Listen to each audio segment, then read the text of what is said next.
continuing or expanding on the economics, the future of the state, or what? Were you just recently in a meeting or something with the state financial? Actually, it was the county government. One of the things I think that two things that people that are residents of Arizona, and keep in mind, I think the people in Arizona are, on the whole, very good people. Yes. I don't think they're represented as the state of hate, and I can explain that later, but that's how the rest of America views this state anymore, and that's one of the reasons these taxes are declining, is no one wants to come here because it's so dangerous. Right. People who live here don't see it that way necessarily. People who look in on the state until they run into their own government are blind to that. Right, right. Now, I can tell you these things too. Another thing that I think the residents don't understand is that Maricopa County is the state of Arizona government. Sure, it is. Literally. Right. The state of Arizona does not elect its representatives the way the federal government does. We have, in Arizona, we don't have 2 senators from each county to represent the Senate. The Senate is elected the same way the House of Representatives is, by population. Wow. Maricopa County is 60% of the population of Arizona. Right. Maricopa County is 67% of the House of Legislators, and it's 60% of the Senate. The governor lives in Arizona. The Attorney General lives in Maricopa County. Right. The governor lives in Maricopa County. Everybody who's anybody in government lives in Maricopa County. People like Andrew Thomas and Joe Arpaio can control what goes on in Maricopa County. And when you get Andrew Thomas saddling up to Joe Arpaio to try and piggyback onto some of Joe Arpaio's popularity and doing what he's able to do at his level, which is really a step function higher in what? What's the behavior to give it? I want to find a word besides evil, but I can't think of one. There's something beyond evil. But this kind of a predatory behavior. Right, right. You can literally collapse a state because the people who are elected that live in this county are afraid. And if you don't believe that, you can look in the news. Take Don Stapley. He's the chairman of the Board of Supervisors in Maricopa County. Okay, he disagreed with Sheriff Arpaio. He disagreed with Andrew Thomas, and within months he was indicted. Isn't that amazing? And there was another lady on the Board of Supervisors, same thing. They were disagreeing for an honest reason. Right. These men were outside the boundaries of their budget, spending money in hidden ways, right. And they didn't like it. And they wanted to see what the money was. I shouldn't even say they didn't like it. They wanted to see in an open forum how the money was being spent. Okay. Both of them were indicted. Andrew Thomas made sure they were indicted. Now, in the case of Don Stapley, he was indicted for 218 counts of crime. Now let's think about this. When somebody indicts me, if they had for 218 counts, it tells me 2 things immediately. One of them is it's a fishing expedition. They don't really have anything on me. And 2 is there's a good chance they're going to run me out of money, get me to accept a plea. I'll be an innocent man going to prison, and they're going to go in front of the cameras talking about what a good thing they did for society. Right. Right. Now, in Don Stapley's case, he spent almost $2 million on his defense. So I guess they weren't expecting that because he's not in prison. But they were trying to get him to be, some of these crimes they charged him with had mandatory minimum sentences behind them. And he was under a deadline to be able to prove various things, or he was going to run out of time. And it's not their money, the aggressors. That's right. It's the state's money, the people's money. Well, you've got an individual like me or you going up against the full force of the entire state of Arizona tax-paying public. And you're not going to win, and I'm not going to win. Right. And we're lucky Don Stapley held his own, at least to the point that he's had. And it's the same way with Mary Jo Wilcox, the other lady that was been indicted. And that's what these state legislators know will happen too.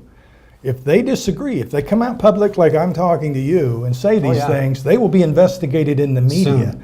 They doubtfully will they be indicted, but they will be ruined in the public's eye and they will lose their job, and they know it. So, cutting to the chase, Dan, how do we tackle bringing down the corruptness like this? How do we do it, in your opinion? Well, I've always preached, if you will, what I learned in school, and that's the American way and the voting public. There's a caveat to that since there's been so much of a monopolization of media and other kinds of banking, other kinds of forces that control our nation. Right. and since 1980, it makes it difficult for the public to hear the real truth, to hear anything but a soundbite. Right. And people live their lives on sound bites of information. Misinformation. What's that? Misinformation generally, right? Well, when you do a soundbite of it, it becomes misinformation. They'll do that with a lot of things. They'll give the little sentence or two that states the case that they're interested in stating, Right. but they won't state the paragraph that Correct. then goes ahead and corrects the one Right. sentence that let it off. Right. There's no way to make an informed decision. Now, you can go to the federal government websites, you can go to the state government websites. I do this. I go to the White House website, I go to the Treasury, I go to the Justice Bureau of Statistics, I go to the Census Bureau, Good the man. labor statistics. I mean, and I've done all this since 2005. I was as blind as any Joe Public out there that as to what was really going on until I ended up in the middle of it. And I have said for 2 years, I sat in, the reason I went to all these websites was I sat in disbelief. Oh my God, this cannot be happening. My state, my federal government, my state government, my county, this cannot be happening. This is something's wrong. I even said that about Andrew Thomas. This must be a well-intentioned man. And Joe Arpaio, what's so big about pink underwear?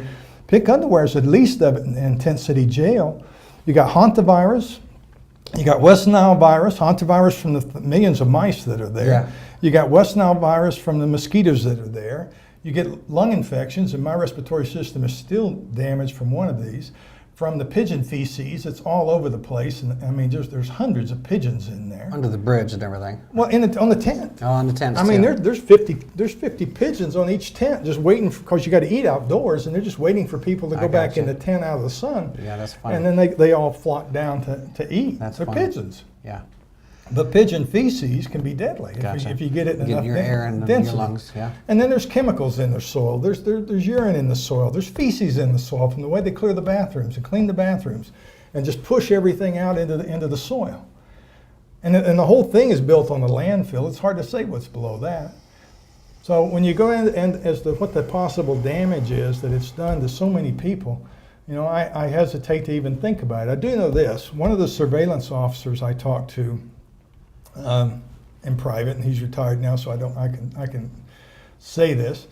Told me they lose about 20 people every season. They lose 20 people in the summer and about 20 people in the winter who die in Tent City. Now, Tent City's 2,000 people, so that's about 10% of the population dies every season. And the winter is actually more dangerous than the summer. People are focused on the summer and the summer heat. But the winter time you can't correct for. The summer heat, I used to correct for the summer by going in and getting wet, although they give you hot water in the summer and cold water in the winter. It's an interesting combination. But I would go in and get totally wet, get the towels wet, get my clothes wet, go lay down, 2 hours later go do it again. All right. If you do that, you can survive the day. The wintertime, you can't get warm. There is no way. And if you'll read the book, you'll see how they almost killed me. I mean, they put me out in 35-degree weather in what amounts to pajamas and said, have a nice evening. And they did it at about midnight. And the prisoners saved my life, literally. I mean, I walked into a tent with teeth chattering and just holding on to what little bit of warmth they gave me, which was nothing under those striped pajamas. And yeah, I was already hypothermic from sitting on concrete for the last 30 hours.